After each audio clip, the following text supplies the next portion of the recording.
මාස 6ක විතර බබෙක් ඉන්නවා. මම අවුරුදු 7ක් විතර බබාලා ගත්තා. මට ඉන්ඩෝමෙට්‍රියෝසිස් කියන ලෙඩක් තිබුණා. ඒකට බෙහෙත් ගන්න අවුරුදු 7ක් විතර සෑහෙන දුක් විඳ. ඇත්තටම මම අද මේ කිරිදාන්ට සහභාගී වෙන්නේ ડોක්ටර් නිසා තමයි අම්මා කෙනෙක් වෙන වාසනාව ලැබුණේ. මේ පින ડોක්ටර්ට හැමදාම මම මේ පින ડોක්ටර්ට දෙනවා. මේ පින් වලින් ડોක්ටර් සියලුම වැඩ කටයුතු සාර්ථක වෙලා තවත් අපි වගේ දරුවෝ විද්‍යාවට ප්‍රතිකාර කරන්න ડોක්ටර්ට හැකියාව ලැබෙන ශක්තිය ලැබෙන කියලා මම ප්‍රාර්ථනා කරනවා. මම වැඩි කරලා අවුරුදු 12ක්ම බබාලා හිටියේ නැහැ.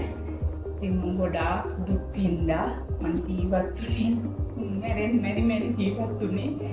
දැන් වෙනුවෙන් ඇත්තටම මේ මුතුන් මව් පදවිය වෙනුවෙන් දුක් විඳින්න දැක්කේ මම විතරයි.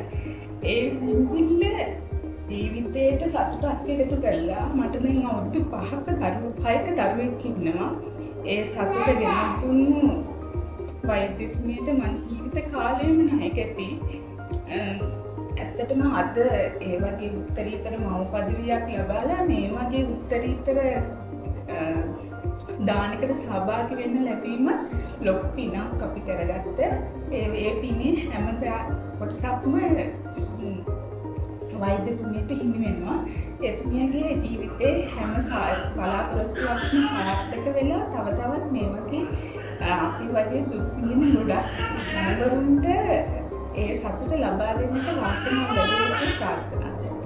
මම බබාලා නැතු අවුරුදු 3ක් හිටියා. ඒ අතර තමයි මට ડોක්ටර් කෙනෙක් දැනගන්න හම්බුනේ.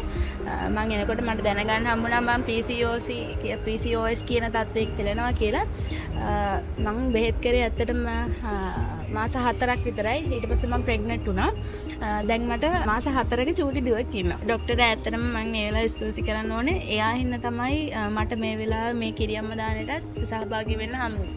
මේ ඩච් ආයතනයේට මම කියනවා දරුවන් නැතුව දුක් විඳින අම්මලා අනිවාර්යෙන් ඇවිල්ලා මෙතනට එන්න. ඇවිල්ලා ඔයාලට ඕන ප්‍රතිකාර කරගන්න. ඉක්මනට ඔයාලට සනීප වෙයි. ස්ටාෆ් එකත් ගොඩක් හොඳයි. එයාලගේ කස්ටමර් සර්විස් එකත් ඇත්තටම ක්වොලිටි එක තියෙනවා. ඇත්තටම ස්ටාෆ් එකටත් ස්තුතිවන්ත වෙනවා මේ වෙලාවේ. එයාලගේ සපෝට් එකක් තිබ්බා මට මේ තරම් දුරක් එන්න. Thank you. මව් පදවිය අපේක්ෂා කරන ඔබ වෙනුවෙන් නිවැරදි ආයුර්වේද ප්‍රතිකාර වෛද්‍ය ධනුෂ්කා ග්‍රේරෝ ඩච් ආයුර්වේද රෝහල මාලපේ ඔබ සුවපත් වනු දැකීම අපේ සතුටයි.